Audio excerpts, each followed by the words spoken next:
Bagi orang dengan GERD, puasa Ramadan kerap jadi tantangan tersendiri. Ini karena puasa membuat lambung lebih lama tidak mendapatkan makanan, yang berisiko membuat GERD kambuh. Sehingga menurut ahli penyakit dalam, sekaligus dekan Fakultas Kedokteran Universitas Indonesia, Profesor Arif Haryamsyam mengatakan sebelum memulai puasa, orang dengan GERD harus melakukan sederet adaptasi. GERD adalah penyakit asam lambung yang disebabkan oleh melemahnya katup yang terletak di kerongkongan bagian bawah. Berikut ini langkah yang harus dipersiapkan orang dengan GERD sebelum menjalani puasa Ramadan menurut Profesor Ari beberapa waktu lalu saat ditemui oleh suara.com. Yang pertama, kendalikan stres.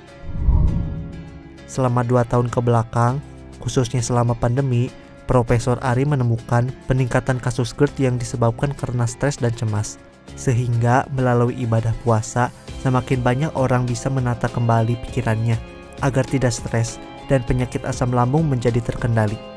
Jadi kesempatan saat puasa Ramadan, dia bisa mengatur ini, penting pengendalian diri sebetulnya, ujar Profesor Ari. Yang kedua, persiapan kontrol pola makan. Lantaran puasa membuat lambung baru terpapar makanan setelah 13 jam, maka adaptasi diperlukan agar GERD tidak kambuh. Orang dengan GERD karena makan tidak teratur, kendali diri tidak bagus, cemilan yang tidak sehat. Jadi puasa itu bisa dimanfaatkan untuk perbaikan pola makan, jelasnya.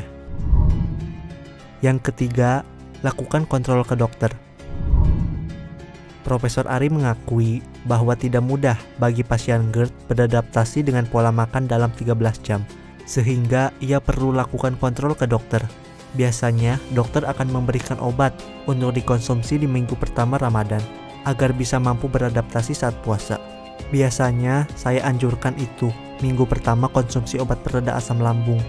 Ini karena minggu pertama, orang biasanya penyesuaian, perih, karena biasanya makan sampai 6 hingga 8 jam. Lalu, ini 13 jam baru makan, papar Profesor Ari.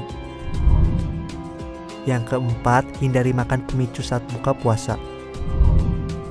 Lantaran lambung hingga belasan jam dalam keadaan kosong, maka wajib memperhatikan makanan yang dikonsumsi saat berbuka puasa. Buka puasa itu prinsipnya makan yang manis-manis, tetapi coklat, keju, lemak harus dikurangi, tutur Profesor Ari.